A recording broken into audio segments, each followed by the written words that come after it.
This is Press Play on KCRW. I'm Madeline Brand. It's been a year since a gunman killed 17 people and wounded 17 others at the Marjorie Stoneman Douglas High School in Parkland, Florida. We are continuing our conversation today about mass shootings. We're going to talk now about school shooting drills. Here's an example.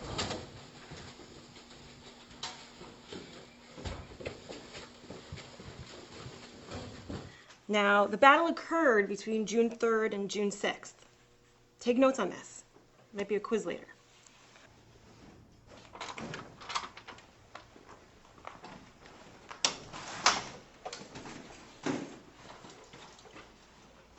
Shooter in the school.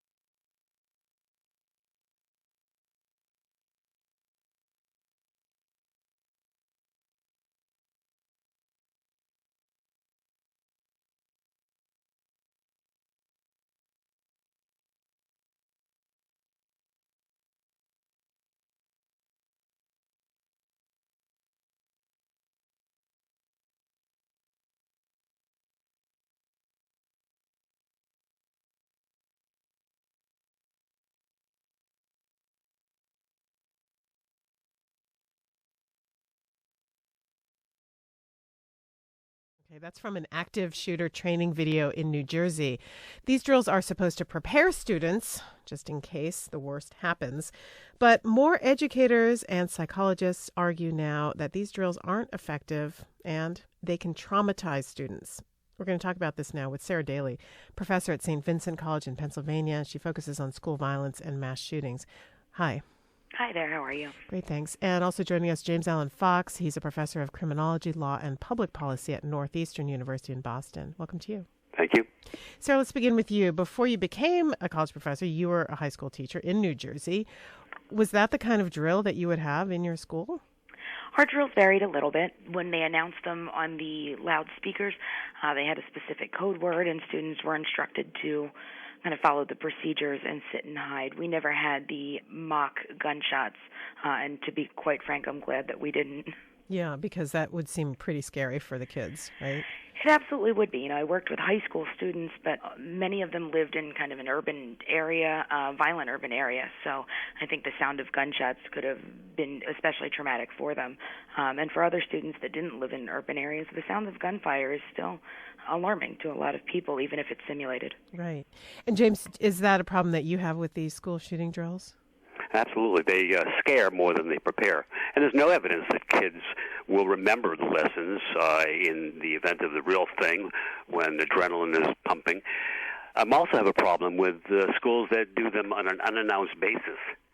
That could happen at any point in time. And in fact, at Parkland last year, on Valentine's Day, when the shooting occurred, they had unannounced drills previously, and many of the teachers were confused. They thought it was a drill. They weren't really sure whether it was the real thing. You know, if I may liken it to, we go on an airplane. There's a certain chance of a crash on an airplane, but we don't go through a drill. We just assume that the crew has been trained, and we'll listen up if something bad happens. And that's really what should happen in schools. Train the teachers, train the administrators, train the cops. Leave the children out of it and just tell them if something bad happens, listen to an adult. Yeah, and speaking of Parkland, there's some reporting that the shooter knew the drills. Like the drills actually helped him plan his moves, which, Sarah, sounds incredibly eerie. So he actually learned from these drills what to do and how students were sheltering so that he could go in and shoot them and target them? Absolutely. So depending on the school's choice of plan, whether it's sit and hide or kind of a run, fight, and hide model, the students are aware of this, and if a student plans to or wants to perpetrate an attack at the school, they're going to be privy to all these plans. So we can't discount the notion that we're essentially giving away the game plan so that people can be better at doing what they want to do. And are most shooters from the schools that they target, most school shooters? Slightly more than half are, but many of them are former students, even many years former students. Schools represent for someone angry with society a place where they can get revenge against our society, where we are most vulnerable, where we're hurt the most. Let me say one more thing, though, about these drills and the potential perpetrators.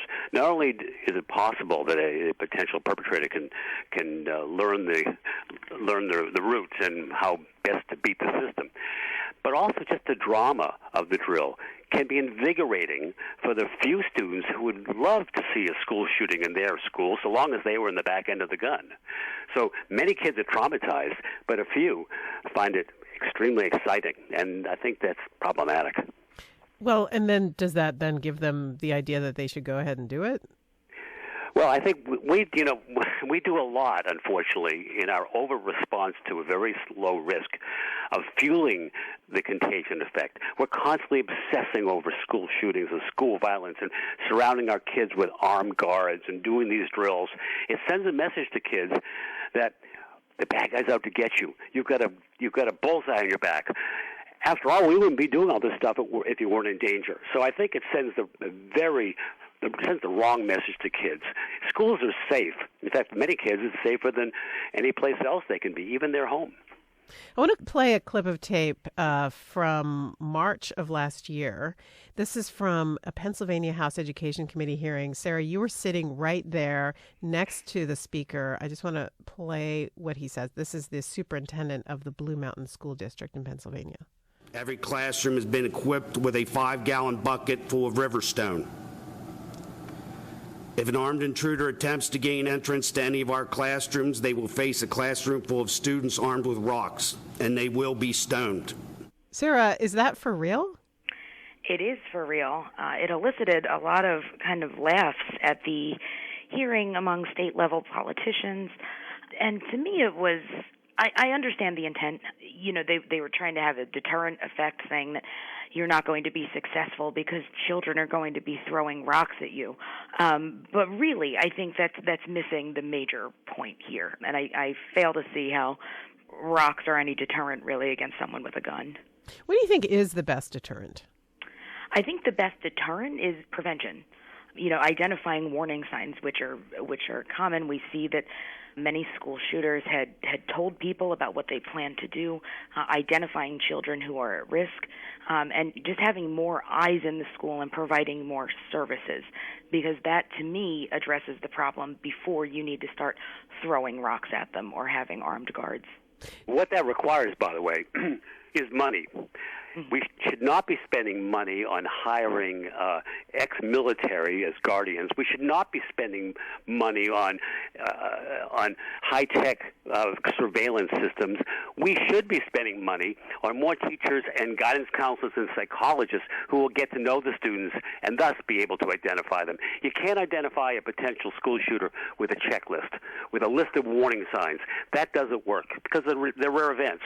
But you can if you have teachers who get to know the students well enough so they know when there's an issue going on, for example, in their household. Okay, but let's say there is a school shooter on campus. Should the teachers themselves be the ones who are trained and go through these drills so that they know what to do, where to put the kids, herd the kids, whether they should turn the lights out, whatever? Who should be trained in case there is an active shooter on campus?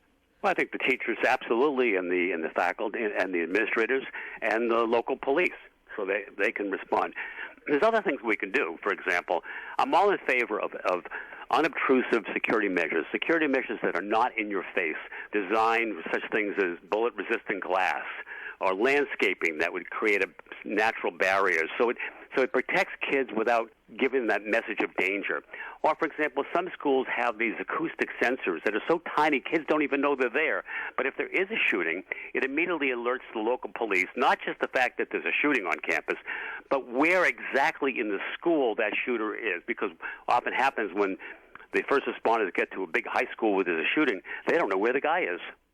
That's the right approach. Right. Low key. Low-key. Sarah, you've done a lot of research on this, on the profile of mass shooters. We need to keep in mind, right, that school, by and large, is a very safe place. Like, there aren't a lot of school shootings. Absolutely. School deaths are still rare. As Dr. Fox said, it's often safer than the neighborhood where children live or at home. And just to kind of build on what he said before is that there's a lot of time in schools where there are not children there. There's time after school or on weekends when law enforcement can go in, familiarize themselves with the school and the layout. You can prepare teachers without having children there because teachers are more equipped to understand what's happening than children. So there's a lot of time for preparation and collaboration when the school is empty and when we're not going to potentially traumatize kids, which could have negative effects on their learning and their development. You know, at my university, Northeastern, we have drills. It's once a year on Columbus Day when there's no classes. The students aren't there. It's a training and exercise involving some administrators, the campus police, and the city police. That's the right way to go. Okay, so if that's the right way to go, why is it that all these schools are doing it this way if experts such as yourself are questioning the value of these drills? Because parents yell louder and pressure school administrators louder. So the parents want them. Absolutely. But they wouldn't want them in their own workplace. The interesting thing is these same parents who want their kids to go to school in a fortress-like environment with armed guards, they wouldn't want to have that in their office building. But what if a parent is listening to this and is saying, you know what, I don't want this to happen? Can they pull their kid out of the classroom, or can they say, I don't want my kid to participate in this because it's traumatizing? Well, some schools that used announced drills do alert parents when they occur and permit them to keep their kid home that day. Sarah, do you think that's a good idea? I absolutely do. And I think part of it is kind of informing parents about the things that we know, what the research says about target hardening and security measures and what the effects are on children. I think it's a very natural instinct for parents to want to protect their children, and I don't fault them for that. But I think we as researchers need to do a better job of getting that information out there and saying, here are the best options. This is what we can do, working with schools so that they're not just working in isolation. This is not one school's job to fix or prevent. It's really everybody's issue. Part of the problem is we constantly hear in the media that school violence and school shootings are up. They are not. They're actually fewer now than there were like in the late 1990s. The risk, we're talking about 55 million school children. On an average, about 6 are killed each year by gunfire. It's not an epidemic, and it's not growing.